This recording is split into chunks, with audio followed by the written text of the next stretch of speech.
करने जा रहे हैं कि क्या बोलते हैं कि single phase contactor wiring diagram के बारे में बात करने जा रहे हैं कि अपना जो कॉन्टेक्टर के जो कनेक्शन होते हैं वो कैसे करते हैं। तो अधिकतर कॉन्टेक्टर इसलिए लगाया जाता है ताकि कंप्रेसर की सेफ्टी रहे।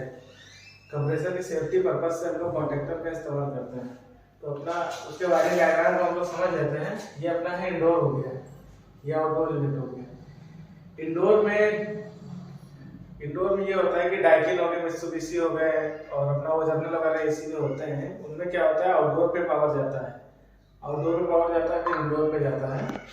और उसके बाद जो है इंडोर की पीसीबी के थ्रू एक कंट्रोल वायर होता है जिसके थ्रू अपना कॉन्टेक्टर ऑपरेट होता है। तो उसको हम लोग वायरिंग डायग्राम को समझेंगे। ये अपना हम लोग यहाँ पे 4 पोल लीड का यूज करते हैं, 4 पोल लीड,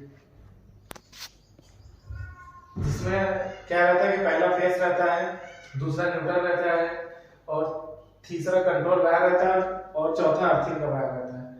तो अभी हम लोगों ने ये पहला वायर जो है जिसमें हमने 1 नंबर लिखा है उसके नीचे लाइन लिखा हुआ है, इसको हम आउटडोर के जो कनेक्टर होता है लाइन उससे कनेक्ट कर लेते हैं। ठीक है। और ये जो सी दिख रहा है ये सीपी है, सीपी यानी कंप्रेसर पावर, और ये एन न्यूट्रल हो गया। ई वाला वायर अपना ग्राउंड हो गया। ठीक है, ये कनेक्शन तो हो गए। और अभी हम लोगों को क्या करना है, अभी हम लोगों को यहां से बाहर से आउटडोर यूनिट पे पावर देना है 220 वोल्ट अपना।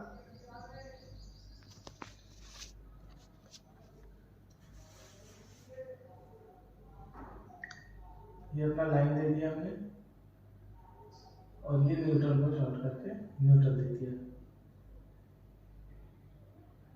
और ये जो अर्थिंग है जो ग्राउंड है इसको इसी के साथ इसमें कनेक्ट कर दिया। ठीक है, हम लोगों ने पावर दे दिया है। अभी यूनिट को खाली जो सप्लाई दी है, अभी अंदर इस कनेक्शन को समझ लेते हैं कि कॉन्टेक्टर के थ्रू कैसे कनेक्शन देते हैं। ये कैपेसिटर हो गया अपना। ठीक है, तो ये कैपेसिटर में अपना क्या है ना कि कंप्रेसर का और फैन का दोनों का इंक्लूडेड है। तो क्या एच का मतलब होता है हर्मेटिक, यानी कि इस पे स्टार्टिंग की कंप्रेसर की जो स्टार्टिंग है वो इस पे एच पे जाएगी। आप कैपेसिटर देखते हैं इस पे लिखा होता है एच लिखा होता है, सी लिखा होता है। ठीक है, तो एच मतलब हर्मेटिक होता है, कंप्रेसर की स्टार्टिंग एच पे जाएगी। एफ का मतलब होता है फैन की स्टार्टिंग इस पे जाएगी। पहले हम लोग दोनों की स्टार्टिंग को कैपेसिटर से जोड़ लेते हैं। ये हम लोगों ने जोड़ ली कंप्रेसर की स्टार्टिंग और ये हमने जोड़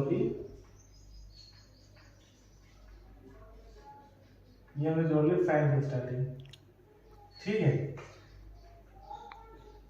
सॉरी ये गलत है, फैन की स्टार्टिंग जोड़ ली। अब यहाँ पे हम लोगों ने स्टार्टिंग को तो जोड़ लिया है। उसके बाद रहता है, उसके बाद ऑप्शन होता है कॉमन है। कैपेसिटर का जो कॉमन होता है जिसमें हम लोग न्यूट्रल देते हैं, जिससे कैपेसिटर चार्ज हो जाए और इन दोनों पे जैसे चार्ज होता है तो इन दोनों को कंप्रेसर और मोटर को कैपेसिटर क्या करता है ना कि टॉर्क देता है, जिससे जो है झटका देता है, जिससे कि जो है कंप्रेसर का जो रोटर होता है घूम जाए और फिर वो चलने लगे सप्लाई के माध्यम से। ठीक है, और ये अपना हो गया कॉमन। ये कॉमन वाला वायर जो देख रहे हैं इस पे अपना हम लोग क्या करेंगे पावर देंगे कॉन्टेक्टर के थ्रू। ये कंप्रेसर का पावर हो गया, ये फैन का पावर हो गया। ठीक है, ये कंप्रेसर का फैन का पावर हो गया। अब बात आती है न्यूट्रल की।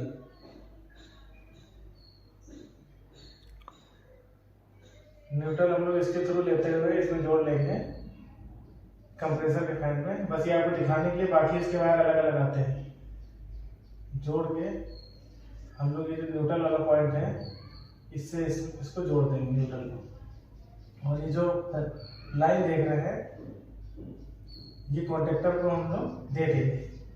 ठीक, अब क्या हुआ, अब इस कंडीशन में हम लोगों को पावर मिल गया, लेकिन अभी जो है कॉन्टेक्टर को ऑपरेट करने के लिए हमने पावर नहीं दिया है। कॉन्टेक्टर में क्या होता है कि कॉन्टेक्टर के अंदर क्या होता है ना, उसके वो होते हैं, वो कॉइल होते हैं, इसमें लाइन और एक न्यूट्रल सिंगल फेज कॉइल होता है। जिसकी वजह से जब इसमें जब मैग्नेट बनता है तो कॉन्टेक्टर क्या होता है, अंदर को अपने आप को वो कर लेता है, दबा लेता है, खींच लेता है। तो जो पावर जो जा रही होती है, जो बीच में रुकावट होता है, तो जैसे इसका मैग्नेट बनता है तो नीचे आ जाता है उसका प्लंजर, और पावर इधर से उधर ट्रांसफर हो जाती है। तो इसलिए इसको सेफ्टी पर्पज से इसको लगाया जाता है। तो हम लोग क्या देते हैं, कॉन्टेक्टर के क्या होता है, दो पार्ट होते हैं, दो सप्लाई देते हैं, एक तो A1 देते हैं, एक तो A2 देते हैं। और उसके जो साइड में होता है, ये पावर को रोकने के लिए बीच में होता है कॉन्टेक्टर। तो हम लोग क्या करते हैं ना कि जो ऊपर A1 है A2, उन दोनों में से किसी को एक को न्यूट्रल देना है हमें, ठीक है। हम लोग क्या करते हैं, न्यूट्रल यहाँ से उठा के A2 को न्यूट्रल दे देते हैं। क्योंकि इसमें 220 वोल्ट का मतलब वो इसका ऑपरेटिंग होता है, 220 वोल्ट पे ऑपरेट होता है, तो हम इसको न्यूट्रल दे सकते हैं।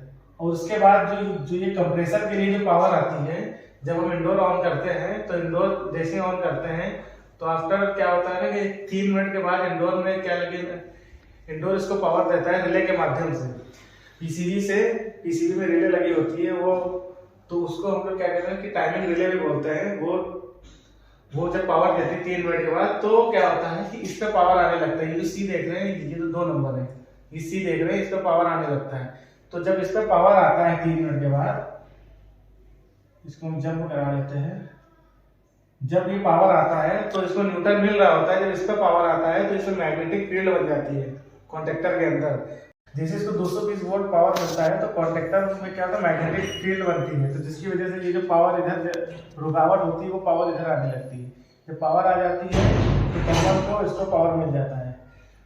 अभी हम लोगों ने क्या किया है, अभी हम लोगों ने पावर ऑफ रखा है। अभी हम लोगों ने जो कैपेसिटर का जो सी है, इसको अभी हम लोग को न्यूट्रल देना है, ठीक है। तो इसको हम लोग न्यूट्रल उठा के यहीं पर से एक वायर जोड़ के इसको न्यूट्रल हम लोग यहाँ से दे देंगे। ये न्यूट्रल हम लोगों ने दे दिया। न्यूट्रल से क्या होगा, ये चार्ज हो जाएगा। उसके बाद फिर हम इसको ऑन करते हैं। जैसे एसी ऑन करेंगे तो सबसे पहले पावर इस पे लाइन पे और ये न्यूट्रल पे आ जाएगा। पावर आ जाएगा तो आपका इंडोर ऑन हो जाएगा, इंडोर ऑन हो जाएगा, इंडोर ऑपरेट हो जाएगा, इंडोर ऑपरेट हो जाएगा। और इंडोर के क्या होता है ना कि 3 मिनट के बाद इस पे पावर आते ही कॉन्टेक्टर के जो प्लंजर होते हैं वो दब जाते हैं, और ये सारा पावर इसको न्यूट्रल मिल ही रहा होता है, केवल फेज का कंट्रोल होता है। जैसे कॉन्टेक्टर दबता है तो सब में फेज जाने लगता है, आपका रनिंग कंडीशन, आपका एसी चल जाता है, कंप्रेसर, फैन सब कुछ चल जाता है। तो जो है ये वायरिंग डायग्राम था अपना, single phase contactor wiring diagram था। ऐसे ही सिंगल फेज होता है, ऐसे ही क्या होता है कि डक्टेबल वगैरह जो अपने आते हैं, जो 3 फेज आते हैं, जो 440 वोल्ट पे कार्य करते हैं, उन पर भी कॉन्टेक्टर लगाते हैं, उस पर भी HPLP लगाते हैं, उस पर भी जो है और सेफ्टी डिवाइसेस लगाते हैं।